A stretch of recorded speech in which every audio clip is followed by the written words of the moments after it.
necessary. So it's very important for you to write your email in the sheet we just gave you, so we can send you to your email all this presentation.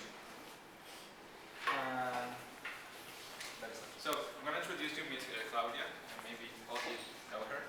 So she's going to help us with the tips and the sessions really often here. Hi guys, how are you?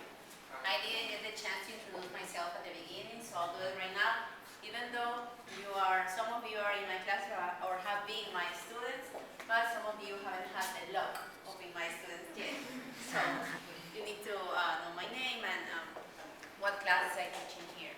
So I'm Claudia Marquez, and I teach human resources classes, and I also teach at FEM some speech classes. Okay. So today I'll be helping you. I will give you some tips in order for you to learn how to make a summary of an article or an essay or a paper that you have to read. I know that most of the professors here or teachers, they send you articles to read. Maybe sometimes you get confused or you finish reading the article and you don't have a very clear idea of what the article was about. So by giving you these tips, you will get some idea of what to do the next time you have to read an article or, like I said, an essay or a paper. Okay? So this won't be boring, don't worry. It's very, I'll go straight to the point. And like I mentioned, these are only tips. Okay? So what is summarizing? I'm sure all of you have done or have tried to summarize a piece of work that you read. Basically, what you have to do when you summarize is to find key points, key words, okay, like the ones you have in here, key words that are important for you in order to understand the article that you're reading, or main ideas. That's the most important part. Like here it says, you have to take larger sections of the reading, okay, and you have to come with specific ideas. That's what you do when you summarize a subject. Things that, I don't know if I missed one. Yes, remember. Remember the main objective when you're writing a summary. You have to leave out extra details. It's not that the author was trying to bother you with too much information, but obviously the author is trying to prove a point. The author is using arguments, examples, testimonials, statistics in order to support, okay, the main idea that is being mentioned in the article. But you don't need all that information when you are writing a summary. It's good for you because you will get to understand the article better with all those details. But those are not necessary when you are writing the summary.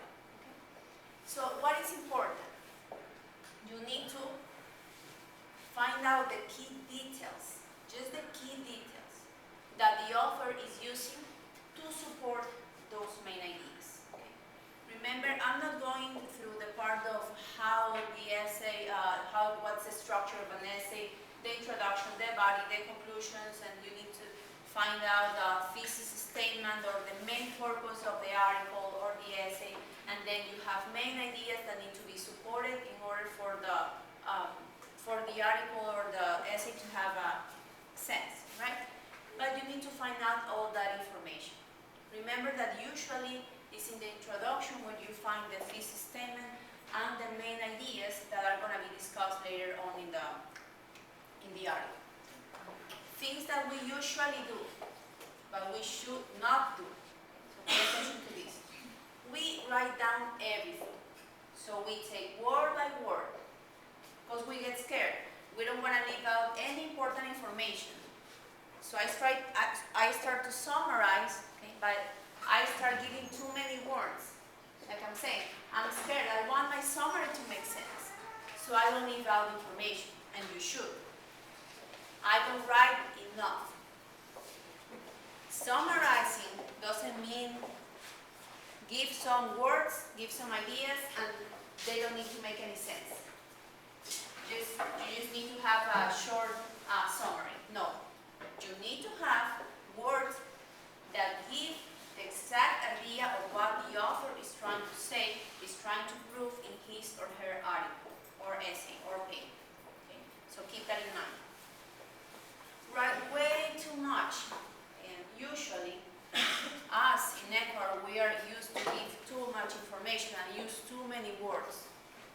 You can give the same idea without using too many words.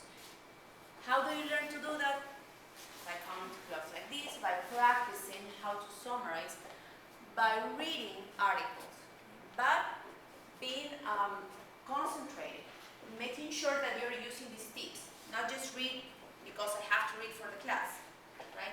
But rather because I want to understand what the article is about. So what do you have to do? You have to pull out main ideas.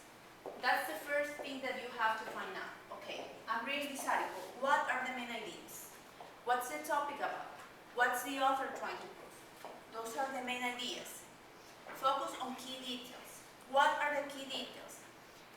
The material that the author is using, but the most relevant information that the author is using in order to prove main ideas. Like I mentioned at the beginning, you will have a lot of facts and statistics and testimonials and different information in order, okay, for the author to prove the main ideas. Okay, but you have to find out the most important ones. Again, use keywords, very important. Using keywords and phrases that are relevant for the article, okay? And break down the larger ideas. So if you have an idea that is long, okay, you can keep using the same idea, but use less words. But you still have the same main idea. How do you do that? First of all, and you should know this from high school, from school, you have to be concentrated. Obviously, if you're reading an article in English, which is not your native language, you need to have that extra concentration, first of all. So it's not like you're going to start reading an article and then you're watching TV and then you're thinking of the party that you're going afterwards, but rather you're concentrated in the material that you're reading, okay? My advice, read the article twice. The first time, just read it. Just read it. Don't make any notes. Don't highlight any words. Don't underline, don't circle. Just read, okay? First time. Second time, then you should do this. Underline and highlight. What are you going to underline and highlight? You have to underline key words, key phrases, main ideas, thesis statement. If you don't know the meaning of a word, like the activity that you just had, and you didn't know the meaning of some words, circle them, okay? I suggest, if you have internet access, keep a computer or a cell phone right next to you and find out in that moment what the meaning of that word or the meaning of the phrase, of that key phrase, in order for you to understand the article completely, okay? And then you should be able to remember what the article is about without reading the whole article again. Just go to the key phrases, the key notes, the key words, and you should be able to tell or talk about the article without going again like through the whole thing. Okay, so if a classmate asks you, okay, what's the article about? Because he didn't or she didn't have the time during the weekend to read the article, you're able to explain in minutes the main point of the article. It's like when I went to college, when I was in college, I used to buy youth books. Obviously they were cheaper, so it was good, but I also liked the fact that they came highlighted or that they came with notes.